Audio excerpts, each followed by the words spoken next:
Duel Review is brought to you by SpiderWolf.com. On today's Duel Review, it's Cards Against Humanity. I'm RJ. And I'm Nick. Let's get to it.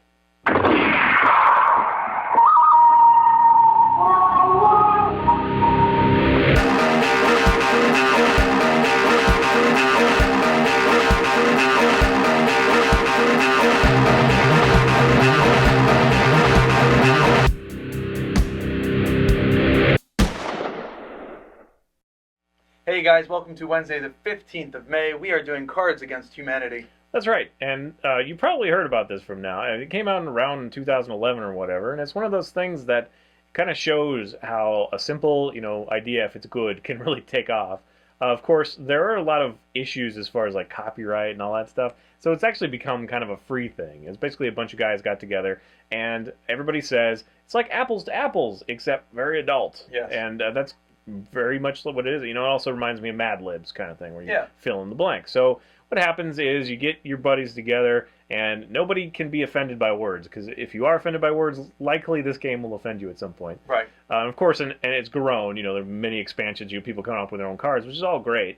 It was a Kickstarter at some point, but I know they've had some kind of issues, like legality. They made sure they put trademarking in. Anyway, you get your friends together, and hopefully you know them a little bit, because it's all about kind of guessing, what they're gonna like. Because we go around the table, we have a main card, and it has a sentence, and it'll be like, blank goes to bed better when he thinks of blank. And then you have cards that you've been dealt. I think it's like 5 or something like that, and they have bizarre things. And they have everything from $4.99 all you can eat shrimp to blankety blank blank blank. They're very adult and very aggressive.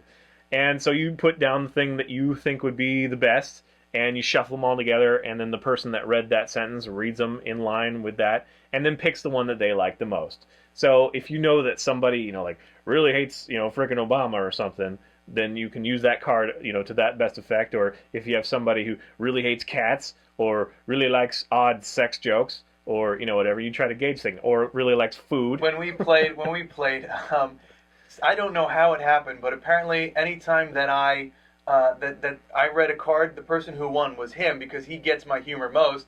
And then he gave away the secret, which wasn't a secret. He was just saying something I like food a lot. So everyone in the table, whenever it was my turn to read a sentence off of the black card, everyone gave me the food cards. And but it was perfect, because that was actually the funniest part of the game. Yeah, it made me laugh. And that wasn't really my secret. I mean, it is definitely one that I would keep in mind, but that wasn't, it was just kind of like, I was trying to throw him a bone, because they're all picking on me, like, you know him so well, it's not fair. Yeah. So it's like, okay, food, fine, just give him food. I got everything from like, what was it? I think you can eat salad and breadsticks at Olive Garden. Hot Pockets. Yeah, it's like Hot Pockets. I was like, come on, cut it out. Yeah, no, I think out of like the first 5, I got all 5, and only 2 of them were food. So whatever. But then it became all about food. And actually, it happened with me too, as far as I would get the same. I mean, everybody started figuring out, like, oh, you always laugh at the ones that are like racist or whatever. Yeah. You laugh at the ones that are sex, about sex and weirdness and all that stuff. And to be very frank, these cards sometimes go really far. So you definitely have to have a certain personality to kind of get over that, but it's all in good fun. There are definitely some that are a little bit too, like something in a pool of children's tears. I don't want to say it even. It's just kind of like, oh, come on, but that's part of the game. That's part of the game. So I'm not sure how I feel about those cards, because they don't work on me usually. I'm just kind of like, oh, well, you're just trying to, be as depraved as possible or whatever. Yeah. The ones that work on me are more subtle, and actually with him too, I think both of us kind of responded to the ones that were more subtle. Like what he dreams of at night, and it's like, or what keeps him up at night or whatever, and it's like Hot Pockets. Well, he actually has a story about that. I did. I actually shared a story where I stayed up eating Hot Pockets. So and then what is the next book in the series? J.K. Rowling's series, and it was like a chamber of those annoying twits that follow him around or whatever, and it was like, that's perfect for me, because that's kind of how I feel about the whole thing. Anyway, there are definitely, hardcore groups that this is all they play. They love this game, and it is a lot of fun. It's a great party game. We were laughing a lot. And every once in a while you get cards that you don't think will ever amount to anything, but then all of a sudden it's like the clouds part, and it's like, oh, this is perfect. But then there's also those times where you think you've got it nailed, and then the guy chooses something else because his personality just you know, it's just a little different, even though everybody else at the table would have picked that one, or you never think that would whatever. And then there are a few cards that they seem to go out and they always win. So there's some imbalance there, but it's just a fun party game. So that's really all the point it is. And yeah, it's adult enough, and you know, I don't like saying the word mature when it comes to this because it's not mature. It's totally immature. Yeah. But it's of that adult persuasion enough that you know, I had to think twice about recommending it or bringing it up even. But it is such a fun idea, and we did laugh so much that I just can't deny it. You know? Right. So. Right.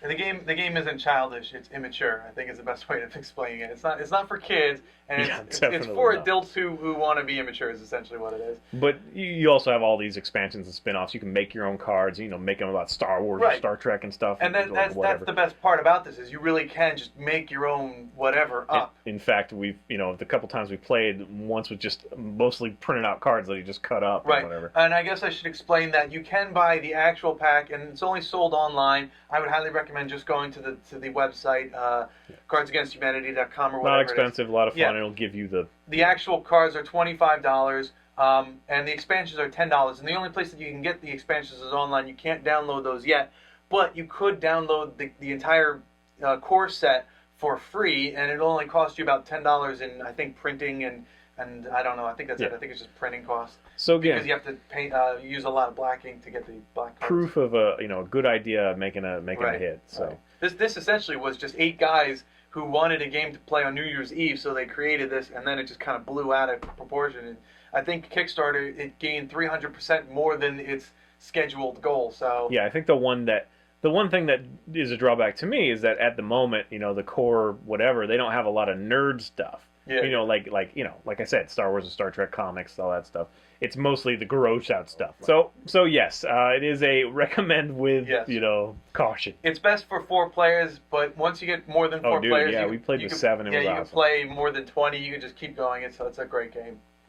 All right, guys. Thanks for watching. Please subscribe to our YouTube channel and tell us what you think.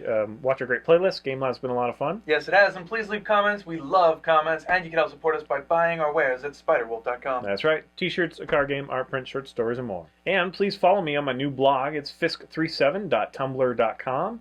I'm going to be blogging as characters and releasing updates, all leading towards my Kickstarter release of the enhanced version of my card game.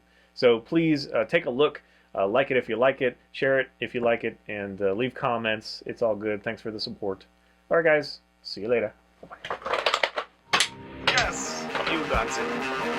The prank thing. Thank you. I just do it later. Thank you.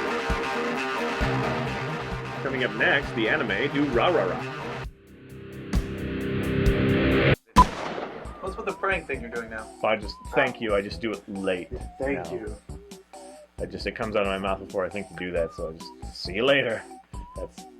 See you later, like sayonara. Thank you. What? Thank you in a funny way. In a weird way. Thank you. Funny, it was creepy. I want my dad.